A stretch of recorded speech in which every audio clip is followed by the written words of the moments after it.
Welcome to the channel. Today I am going to discuss some chemical फार्मूले। Chemical फार्मूले को हम खुद से कैसे बना सकते हैं विदाउट क्रैमिंग देम। तो उसके लिए हमें कुछ आयंस लर्न करने होंगे। कुछ आयंस मैंने बोर्ड पर लिख दिए हैं और बाकी हम कंटिन्यू करते रहेंगे बीच बीच में भी वीडियोस में। Positive and negative both cations and anions दोनों ही लिख दिए हैं मैंने। सोडियम आयन होता है Na1 positive charge, potassium ion होता है K1 positive charge, lithium ion होता है Li1 positive charge, magnesium ion होता है Mg2 पॉजिटिव चार्ज। ये चार्ज आपको लर्न होना चाहिए विद सिंबल्स।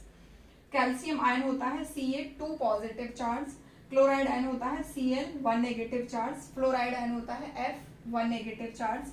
क्यूप्रस आयन में दो हैं, क्यूप्रस एंड क्यूप्रिक, कॉपर के हैं ये, क्यूप्रस एंड क्यूप्रिक। क्यूप्रस में होता है 1 पॉजिटिव एंड क्यूप्रिक में होता है 2 पॉजिटिव। फेरस में होता है Fe2 प्लस, फेरिक में होता है Fe3 प्लस। जैसे आपने पढ़ा होगा फेरस सल्फेट या फेरिक सल्फेट, तो फेरस सल्फेट में हम Fe2 प्लस यूज करेंगे आयन एंड फेरिक सल्फेट में Fe3 प्लस यूज करेंगे।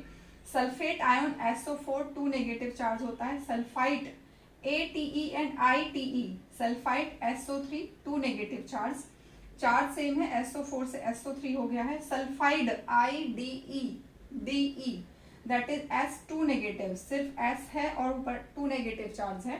Hydrogen ion is H positive and hydride ion is H negative. Hydrogen दोनों ही बनाता है, यानी कि इलेक्ट्रॉन लूज भी करता है और इलेक्ट्रॉन गेन भी करता है। लूज करेगा तो H पॉजिटिव हाइड्रोजन आयन बनेगा और गेन करेगा तो H नेगेटिव हाइड्राइड आयन बनेगा।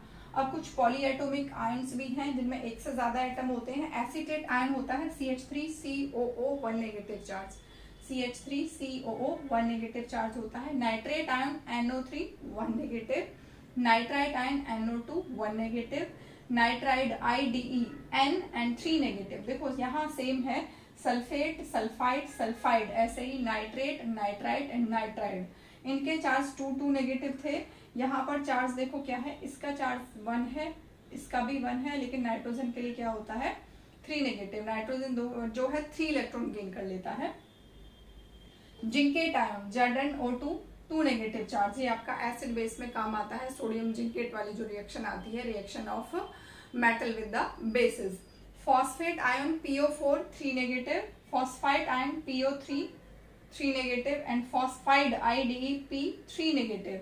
नाइट्रोजन फॉस्फोरस, अगर IDE आ जाए तो 3 नेगेटिव चार्ज होता है with symbol N and P। अब कुछ समझ लेते हैं फॉर्मूले कैसे बनते हैं, इनको ही मिक्स करके। जैसे कि हमें बनाना है सोडियम फॉस्फाइड या सोडियम सल्फाइड, तो सोडियम आयन्स लिखेंगे, फिर फॉस्फाइड आयन लिखेंगे, फिर उनकी वैलेंसीज को क्रॉस में लगा देते हैं। फॉर एग्जांपल जैसे मुझे बनाना है सोडियम क्लोराइड, तो सोडियम क्लोराइड के लिए क्या करेंगे, सोडियम और क्लोराइड दोनों को ही लिखेंगे विद आयनिक फॉर्म। सोडियम होता है Na प्लस एंड क्लोराइड होता है Cl1 नेगेटिव चार्ज। तो 1 positive and 1 negative are the charges and plus minus charge को छोड़ देंगे, 1 आर द वैलेंसीज। वैलेंसीज को क्रॉस में लगाएंगे, पॉजिटिव आयन की वैलेंसी नेगेटिव के साथ लगेगी, नेगेटिव आयन की वैलेंसी पॉजिटिव वाले के साथ लगेगी। तो इसकी जो वैलेंसी है 1 है, इसकी भी वैलेंसी क्या है 1 है। These are the valencies. इनको क्रॉस में लगाएंगे तो सेम ही है दोनों, 1 लिखने की जरूरत नहीं है, ऑलरेडी अंडरस्टूड है NaCl। अगर हमें बनाना है मैग्नीशियम क्लोराइड, मैग्नीशियम क्लोराइड, तो मैग्नीशियम आयन क्या होता है Mg2 प्लस, क्लोराइड आयन होता है Cl1 नेगेटिव। मैग्नीशियम का वैलेंसी है 2, क्लोरीन का है 1 लगेगा किसके साथ, मैग्नीशियम के साथ एंड 2 लगेगा क्लोरीन के साथ। तो Mg1Cl2, 1 को लिखते नहीं है तो फॉर्मूला बन गया MgCl2। इनके बीच में बहुत ज्यादा गैप नहीं रखना है एंड सिंबल्स जो है फर्स्ट अल्फाबेट कैपिटल होगा, सेकंड वाला स्मॉल, M कैपिटल होगा, G स्मॉल, C कैपिटल होगा, L स्मॉल। जैसे हमें बनाना है सोडियम सल्फेट, क्या बनाना है सोडियम सल्फेट, तो सोडियम को लिख देंगे हम Na प्लस एंड सल्फेट क्या होता है SO4 2 negative. If you know that sulphate is SO4 2 negative, sulphide is SO3 2 negative, then फॉर्मूले में क्या है मिस्टेक नहीं होगी। तो इसका जो चार्ज है प्लस है, इसका 2 नेगेटिव है, वैलेंसी इसकी 1 है, सोडियम की सल्फेट के लिए काउंट होगी 2। अब 2 लगेगा सोडियम के साथ एंड 1 लगेगा सल्फेट के साथ, तो फॉर्मूला बन गया Na2SO4 सोडियम सल्फेट। इसी की जगह हमें बनाना है सोडियम सल्फाइड, तो सोडियम सल्फाइड के लिए क्या करेंगे, सोडियम लिखेंगे एंड द सल्फाइड आयन लिखेंगे। Sodium ion Na plus sulphide SO3 2 negative, 2 लगेगा सोडियम के साथ एंड 1 लगेगा इसके साथ, Na2SO3, sodium sulphide is Na2SO3, sodium sulphate Na2SO4। Next देखो हमें बनाना है कैल्शियम फॉस्फेट, कैल्शियम फॉस्फेट। तो कैल्शियम आयन हमें पता होना चाहिए, फॉस्फेट आयन हमें पता होना चाहिए। जो क्या है कैल्शियम फॉस्फेट क्या होता है, एनामेल होता है, हमारी जो टीथ की लेयर होती है outer most and the signing layer जो होती है दैट इज कैल्शियम फॉस्फेट। तो कैल्शियम आयन जो होता है Ca2+, फॉस्फेट आयन होता है PO4 3 negative.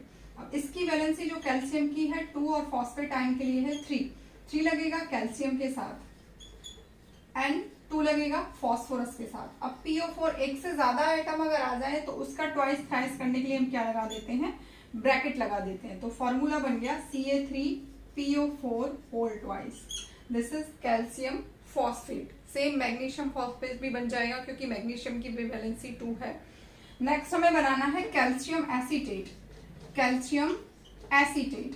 Calcium ion Ca2+ होता है, एसीटेट CH3COO1 नेगेटिव। अब 1 लगेगा कैल्शियम के साथ एंड दिस 2 लगेगा एसीटेट आयन के साथ।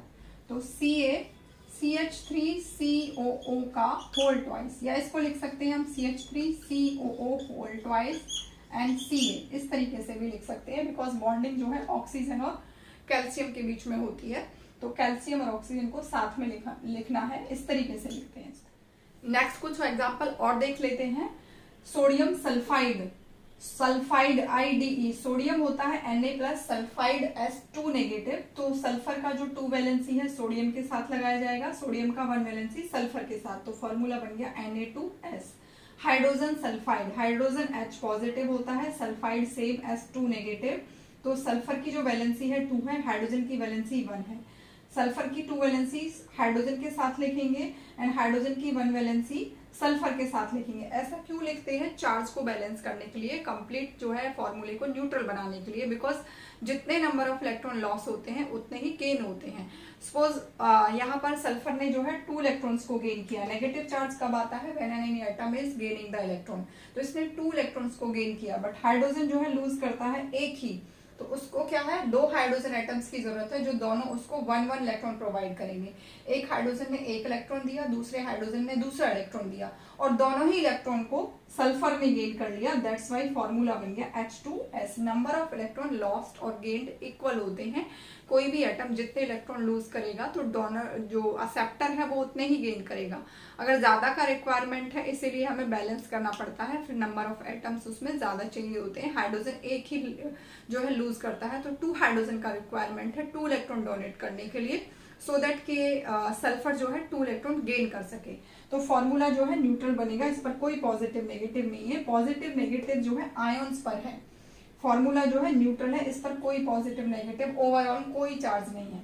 मैग्नीशियम नाइट्राइड, मैग्नीशियम होता है Mg2+, nitride not nitrate not nitrite, it is nitride and 3 negative. तो नाइट्रोजन का 3 वैलेंसी है मैग्नीशियम के साथ लगेगा एंड मैग्नीशियम का 2 वैलेंसी जो है नाइट्रोजन के साथ लगेगा। तो फॉर्मूला बन गया Mg3N2। Potassium dichromate, dichromate ion आप नोट कर लेना Cr2O7 2 negative. Chromate and dichromate Cr2O7, di means 2 chromium आ गए, Cr2O7 2 नेगेटिव एंड क्रोमेट में सिर्फ एक ही क्रोमियम होगा CrO4 2 नेगेटिव। चार्ज सेम है बट यहाँ पर क्रोमियम 1 है, यहाँ क्रोमियम कितने हैं 2। बॉन्डिंग होगी 2 क्रोमियम है तो 7 ऑक्सीजन आ जाएंगे और इसके साथ हमें रिक्वायरमेंट होता है 4 का। तो potassium chromate and potassium dichromate के फॉर्मूले क्या होंगे, पोटेशियम होता है K+ एंड डाइक्रोमेट आयन होता है Cr2O7 2 नेगेटिव। तो इसका जो है 2 नेगेटिव चार्ज है, वैलेंसी ओवरऑल हो जाएगी इसके लिए 2 जो कि पोटेशियम के साथ लगेगी और पोटेशियम का 1 है, इसमें लिखने की जरूरत नहीं होती 1 को। तो K2Cr2O7 एंड पोटेशियम क्रोमेट का फॉर्मूला क्या बन जाएगा,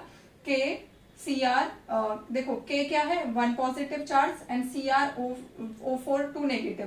तो इसका 2 पोटेशियम के साथ लगेगा K2Cr2O4। K2Cr2O7 is potassium dichromate and K2Cr2O4 is potassium chromate. Next is potassium permanganate, बहुत यूज होता है रिएक्शंस में पोटेशियम परमैंगनेट, पोटेशियम के positive, permanganate MnO4 1 negative charge होता है, तो दोनों की वैलेंसी जो है 1 हो गई, तो लिखने की जरूरत नहीं है। KMnO4 is the potassium permanganate. This is all about chemical फॉर्मूले।